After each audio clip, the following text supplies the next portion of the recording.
everybody, and welcome to Cultural Communication Confidence with me, Victoria Reynoldson. And we are doing another guest interview here today, and I'm really excited to welcome Vanessa Paisley onto the podcast. Hello, Vanessa. How are you? Hi, Victoria, and thanks for having me today. It's lovely to see you again. Absolute pleasure. And I'm really excited to have our conversation today because I think we've got lots to talk about. We have lots in common. So, Vanessa, I wanted to start off with something I actually saw on your LinkedIn profile. And you were talking about on a post recently about this idea of culture with a little c compared to culture with a big C. And I thought that was absolutely fascinating. So I would love it if you could just explain that for the listeners and what you were talking about in that post. Yeah, okay. So I think it made me think about, when I first got into this field of intercultural communication, and it was actually one of the first things I learned. And I think, and I also, when I talk to clients about culture, you get very different answers. So some people think of culture as like high culture, architecture, the arts, social sciences, humanities, theatre, opera. And then you think, oh, okay, but that's not really, well, it is what we're talking about in intercultural communication, but actually we're talking more about the culture with the little c, which looks at everyday behaviours. What time do you start work in a certain country? How do you celebrate certain festivities? Do you drink tea? Do you drink coffee? All these sort of everyday things. That's what we mean when we talk about culture with a little c. And I think when we live and work across cultures, many people are interested in high culture, but it's actually the culture with a little c we have to learn to navigate. And it's not as easy as we think it's going to be. Absolutely. And, I know myself from the world that I'm in, these things aren't always obvious, right? And interestingly, not always obvious to ourselves, actually, about what we're doing within culture with a little c. And I'm kind of curious. I mean, I know you've lived in different countries of the world, particularly in Austria, you spent a lot of time. So what were some of the things around culture with little c that surprised you when you moved to Austria? Yeah. So I think when I learned, so I studied German at university and I went to Vienna for my year abroad. And it made me realize, we weren't, I don't know, I think you studied languages too, right? Yes. And I don't think we were actually taught about the culture in the language. I think we learned about history and we learned about politics and we learned about art maybe and literature. But nobody sort of told me that I was going to have to become more direct when I was speaking German if I wanted to have an impact. So I think first of all, arriving in Vienna, I didn't understand the language. I was living in a hall of residence with people from all over Austria, many dialects, many accents that I'd never been confronted with, which is a normal part of like when you go and study a language and then actually get away from the textbook and have to get on with what you're doing. But on the other hand, nobody had said that, oh, they have a very different communication style to the British. And now when things like people would, say, do this, do that. When are you coming? Come now, let's go. And I'd be like, oh, this is all quite, fiery. If you're not used to, people in the UK would have said, oh, would you like to do this? Or should we look at these options maybe? And I suppose when I then spoke German, I was often using a lot of conditionals where actually I could have just used more imperatives. And I think, why don't we learn those kind of things when we learn language? And that's something that I just think is so important. And I know that's what you talk about in your work too. I mean, there's no why spend so much time learning complex language when actually you could just be more explicit and you would achieve more? So those were some of the things I experienced. But also, I have to say, I'm so happy I studied the languages at that point in time, because we're going back to 1989 and not many people could speak English in Austria. So I really had the opportunity to practice it. And I wonder whether that would be the same now. That's really fascinating. And yes, I mean, I studied languages as well, but didn't study the culture in that way. I think a lot of what I learned about culture was by living in Germany. I lived in Russia for a short time as well, and experiencing and understanding this is the normal way of doing things, and this is how you get things done.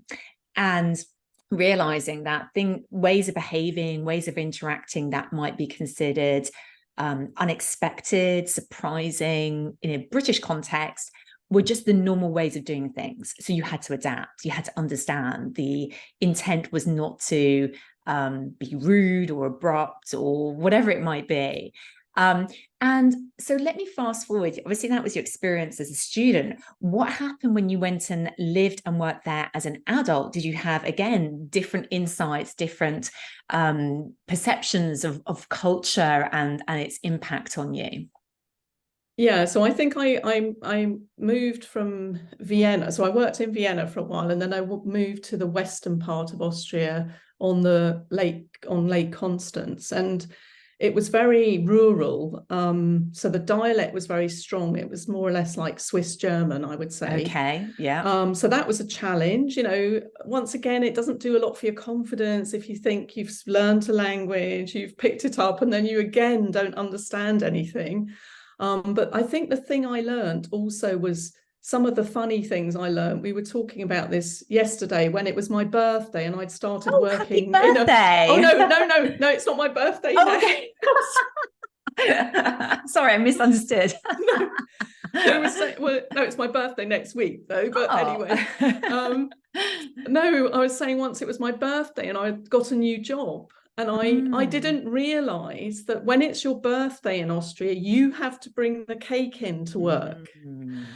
And so, I'd only been there for about 2 weeks. I was like in my early 20s. And, I was like, and then they were just staring at me like, what, it's your birthday. And I'm like, oh, yes. And they were like, somebody pulled me to one side later and said, Vanessa, when it's your birthday, you have to bring in something for the coffee morning break. And of course, that's the total opposite to the UK, isn't it? Where everybody would sort of, say, who's baking the cake for you today? The card would go round the office, wouldn't it, to be signed? And of course, I realised I'd been working in a very international environment in Vienna, so we didn't really follow the Austrian cultural norms. So that was one thing I had to learn, things like that. And I found that, it was by my intuition. I just thought, oh, it's my birthday, I get looked after, And later on in life, like, I also realised if people found out that you were at home on your birthday, people would drop in for cake and coffee at your house, and I wasn't prepared. So I kind of had to sort of learn a few things in that way. I think work-wise, I had to learn to be more like sort of assertive. So I realised this British understatement that we sometimes still have in the UK, although we're told to sort of stop saying sorry, be more assertive, say what you do and be clearer. I think that social media's maybe influenced that. So you've got the layer of social media culture on top of British culture. But I think I had to learn to say, this is what I do, A, B, C, are you interested? Rather than maybe start from the bottom of the list and work up. Yes.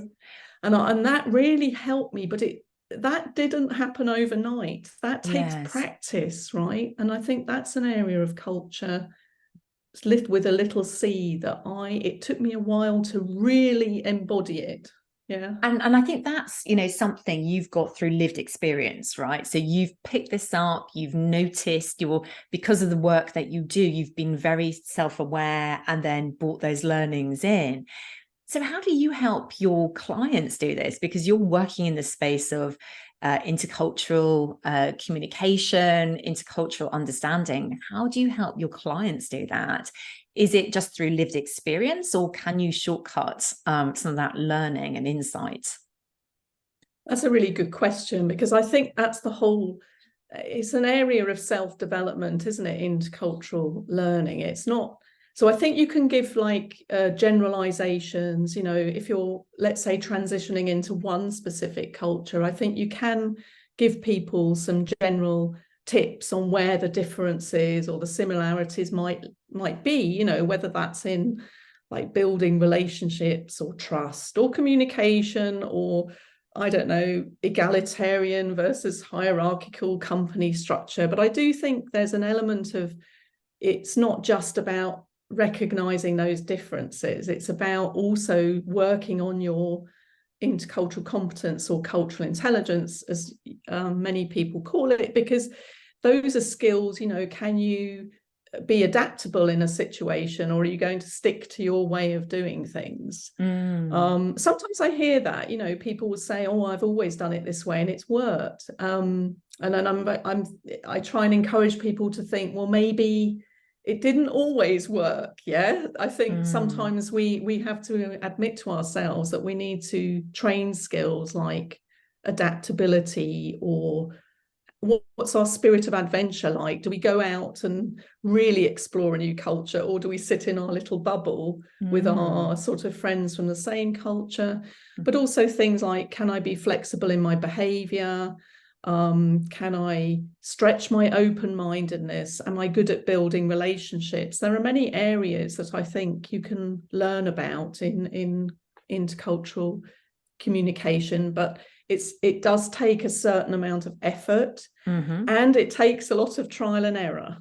Okay. Yes. And I don't think everybody finds it that easy. And I think that does show me that there's something that maybe it might go back to the psychology of our minds, right? That we are individuals, but on the other hand, how much exposure we have to other cultures. So you can't expect everybody, if somebody's working in a very monocultural environment, it's very difficult to expose people. But I suppose the good thing about cultural intelligence is that it just makes you aware of other people and makes you become more empathetic towards people in general. So I think everybody can learn it, but the more exposed you are, more intuitive it becomes. Yes, does that make sense? Absolutely. And I think, you know, I like to talk about cultural intelligence, and, you know, I'm very aware that, you know, some of the differentiating factors are how curious you are, how motivated are you to put yourself in these situations that don't always feel that comfortable. And, you know, there is definitely a knowledge piece, and certainly, you know, when I do the cultural intelligence assessments for my clients, you know, there are 10 different cultural values we can measure people's particular preferences on. But the reality is that you're right. I think everybody is an individual. So it's really difficult to say, oh, well, all British people are like this, or all Austrians are like this. And in fact, our success lies in, I suppose, being that adaptability, like you talked about, and then realizing it's okay to get it wrong. There will be times when you try something, it doesn't work. So then you've got to change strategies and work out, okay, what do I adapt next? What's going to work here? Yeah. And I think, you know, I agree. And I think it's also, you know, so many international teams seem to be struggling. You know, I hear that in my work all the time. And it's often this, or they don't say anything in the meetings, or, you know, it's always the same people talking. And I hear this a lot at the moment. And I think it's because since the pandemic, a lot of companies don't do the sort of kickoff meetings together anymore. You know, so, and that bit where you build trust, you have small talk, you build rapport, that relationship building is often skipped. And therefore it's like, let's just get on with the work. And then it sort of all starts bubbling away and people aren't doing what they're supposed to be doing. And Some people don't feel as if they're included in meetings because they're not asked to contribute something. And all these things, I think, it's great that we can work virtually. And I think it's a really good opportunity for people. But I think we have to then invest more time in the team building at the beginning. And we can't expect everybody to just say what they think, because culture doesn't work like that, does it? Absolutely. I couldn't agree more. I mean, I like to talk to my clients about communication charters even. So agreeing right at the start of a meeting or even at the start of a project, how are we actually going to communicate with each other? Which channels, which collaboration tools from the many, many that we have available to us? How are we going to contribute, and what are expectations around that? There are subtle expectations that people have, such as some will expect to see information and data to read and pre-digest and reflect and come up with a view. Others are just always happy to unmute and say exactly what they think. But I think your point, which I think is really relevant, is the danger is you hear from the same voices. Therefore, you always come to the same conclusions. You don't get that fresh thinking, innovation, more creative thinking, because you're just focusing and hearing from the same people. And that, I think, is a challenge. The fact that there is a lack of share of voice for some people in a virtual space like that. Yes, I agree. And I think, I wish more people would invest in training at the beginning, right? Because this preventative, it's the same like medicine, isn't it? Preventative medicine is so useful, right? Why do we have to, get really ill for somewhere like the NHS to look after us? There should be more going on in the preventative medicine field. And I think it's the same with the training. I think, there was a study by Nancy Adler. It's a very old study about the difference between international teams and monocultural teams. And international teams either way outperform monocultural teams, or they're a flop. And they're not average. They're always terrible or brilliant. And it's how much you invest at the beginning to see how the success is going to be of that team. And I think it's just, it's not rocket science, but it's time, isn't it? And maybe for some people or some client corporates, they think it's a nice to have and not an essential.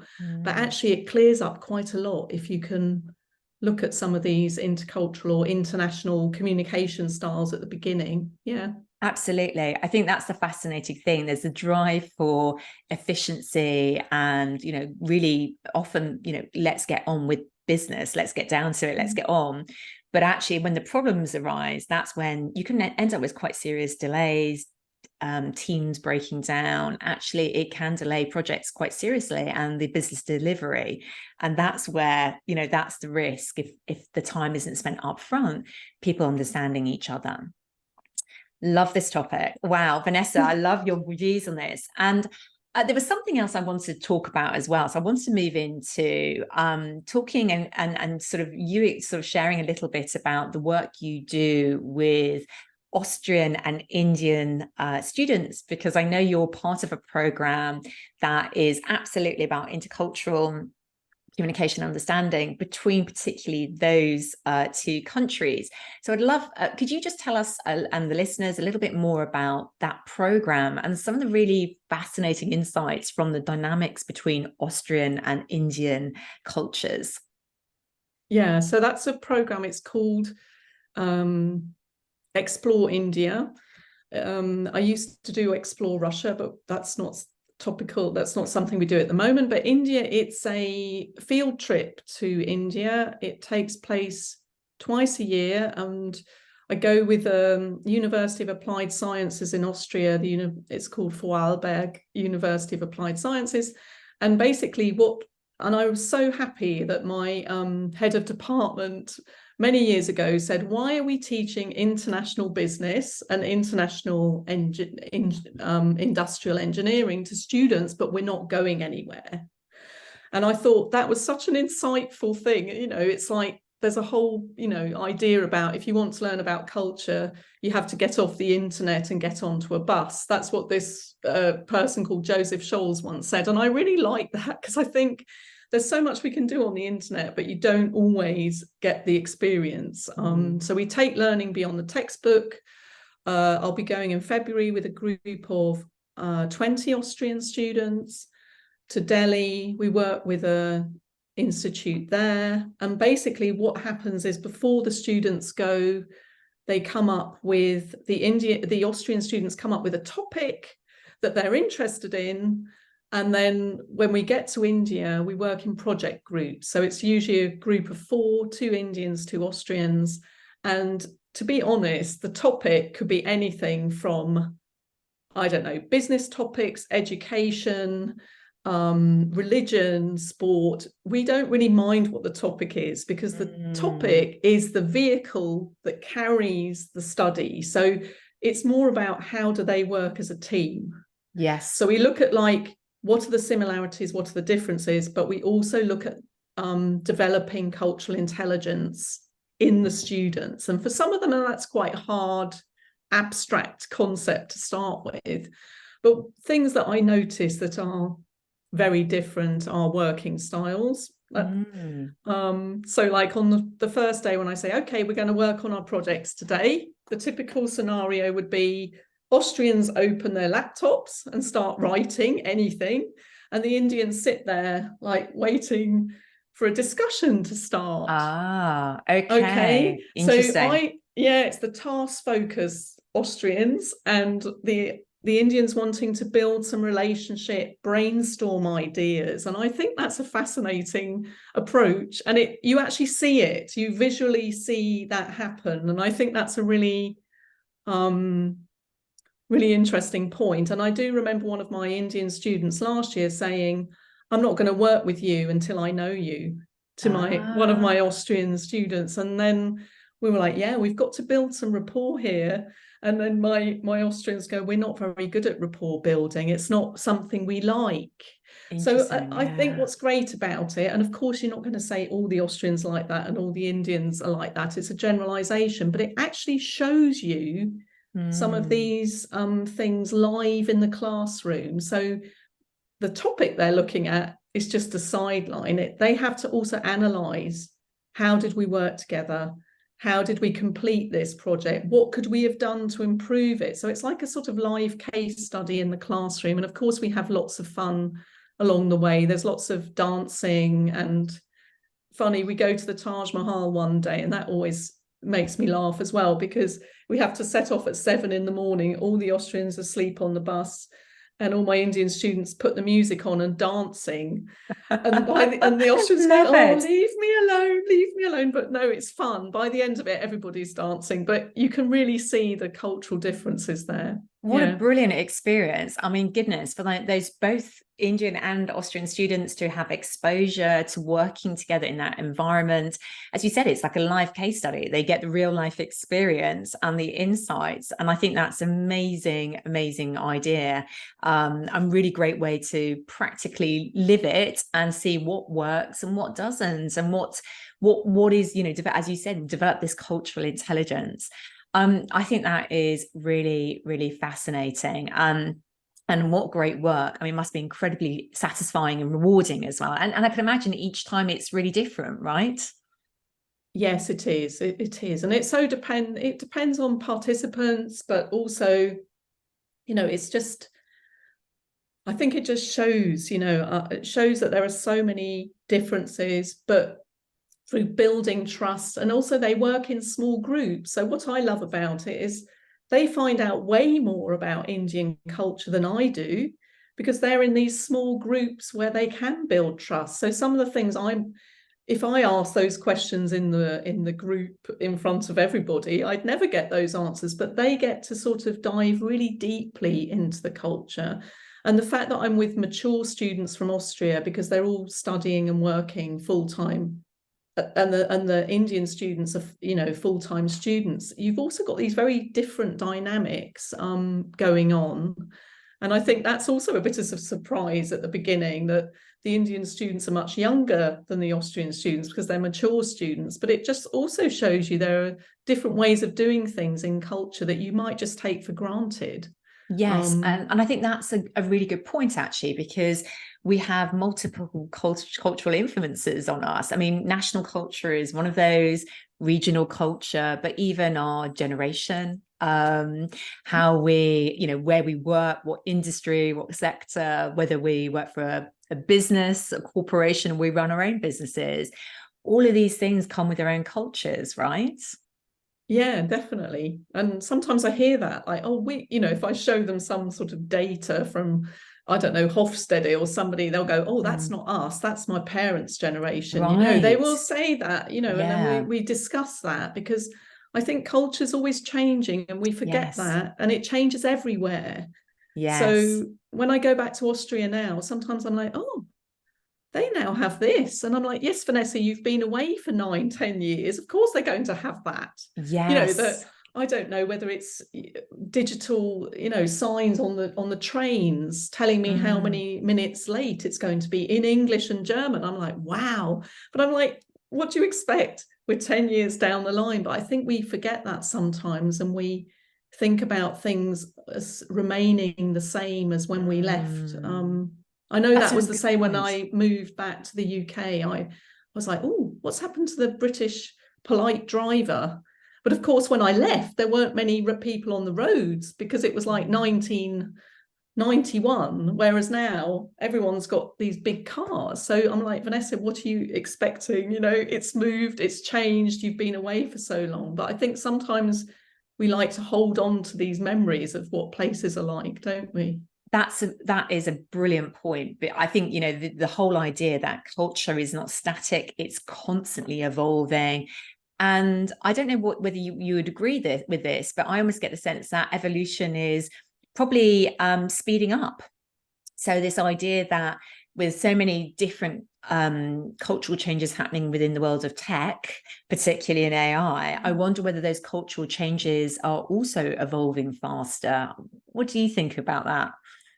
Oh, that's a good one. Yeah, I mean, I think so. I think they are, to be honest. And I think that's why some of the older generation complain so much, that I remember my dad, he would just get a bus and say things like, oh, it says the bus is going to be late, check on the internet. I don't have internet. I mean, this was a few years ago, and I thought, yeah, that's really leaving people behind, isn't it? And I think that's also an area that, the workplace could do with, like linking up the generations. I know some companies do that. What can I learn from you? And what can you learn from me? If it's technology versus knowledge on a subject, I think you could do a lot in that space as well.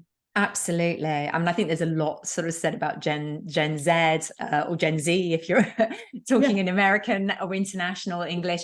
But I think that's really fascinating. And I know that it's one of the things that I'm quite curious about as well. I mean, I've just recently started mentoring a young undergraduate student. And yes, it is definitely for her benefit, but I feel like I've got things to learn from her as well. I think that's also interesting. What is it like to be a young person today, to get into the world of work? It's a very different landscape from when I started work 20 something years ago, right? So I think, these kind of things are really important to keep learning about and understanding.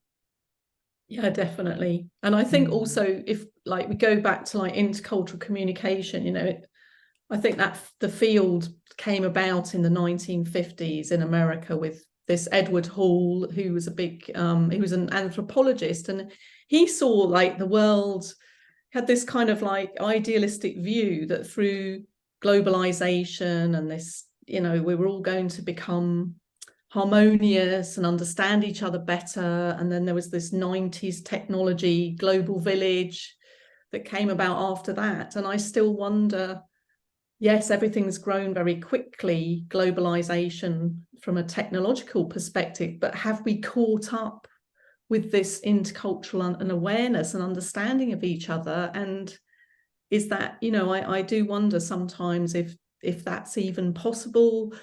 Of course, it's possible to a certain degree, but it doesn't happen just like that, does it? It takes training, and just connecting people virtually is not going to help people develop a global mindset, you have to put in a bit more effort to do that, don't you? I'm really glad that you mentioned that, actually, because that is a question I get asked, you know, in a very globalized world. What is the role for intercultural, cross-cultural training? Because surely it's just easy. We just all hop on a call and that's it, right? But I think that's a really good differentiation point, which is it doesn't necessarily, just because we've got the tools to do it, just because we've got the tech to do it, it doesn't necessarily help us develop a global mindset. I love that. Thank you so much, Vanessa, for really making that clear, because I think that is a very critical point that sometimes people miss. Amazing. Well, listen, I'm conscious we've been speaking for a little while now, and you love this conversation. I know we've kind of covered so many different topics, but something that I'm quite curious about is to learn something you've learned recently about communication. I appreciate that is your specialism, but I'm sure you are somebody who is constantly learning and developing. So would you like to share with us something that you've learned most recently about communication? Yeah, so I think that, I think listening is the big part of communication. And I think it's something we can all train, to be honest. And I think that also means if we're listening, it also means we're asking the right questions. So if we're listening properly, then we're going to be asking the right questions, not the question that's down the list, oh, I need to cover this. Yeah. So I know that it's not rocket science. I get that. But sometimes I think you have to really embody things to understand it. And that also means silence. So silence is good in communication, and also slowing things down. So I work with a lot of clients who speak very quickly in English as a second language, and I try and encourage them to slow down to have more impact.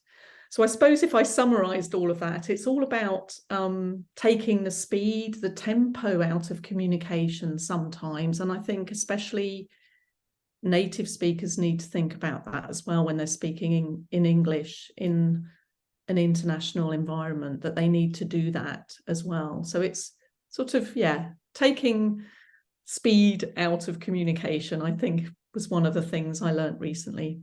Fabulous. And I think, this is very kind of fascinating for me, because you're right. In some ways you'd say, well, listening well, pausing regularly, even being comfortable with silence. These should be actually, in theory, okay things for us to do. They should be comfortable things for us to do. And yet somehow they're not. And I think that's also something about to do with the speed of our interactions and what feels like the increasing speed of communication. There's more broadcast, there's more information that's being shared, but less of the slowing down, silences and listening. And I think your points are absolutely spot on. Yeah. And also, Brilliant. I think if you're training as well, you can ask people to do things on their own silently for 5 minutes. And I think, you would do that in a classroom, wouldn't you? But in a virtual environment, there seems to be, oh, why would I be asked to write something down for 5 minutes? But that's an important part of learning, I think, anyway. Yes. Yeah. Reflection as much as a participation. Absolutely agree. Amazing. Well, Vanessa, thank you so much for joining me today. If people are curious, want to learn more about what you do in the space of intercultural communication, where can they best find you and connect with you? Yeah, so I'm on LinkedIn, Vanessa Paisley. That's where I'm on LinkedIn most days. And then I have my own website, paisley-communication.com, where you can find out a bit more about my services. And I'm also on Instagram, Paisley Communication. Excellent. Well, we'll make sure we have all those in the show notes for people to follow. But thank you so much, Vanessa. It's been an absolute pleasure to have you on the show, and I look forward to seeing everybody next time. Thank you. Thank you. Bye. Bye. Thanks, Victoria.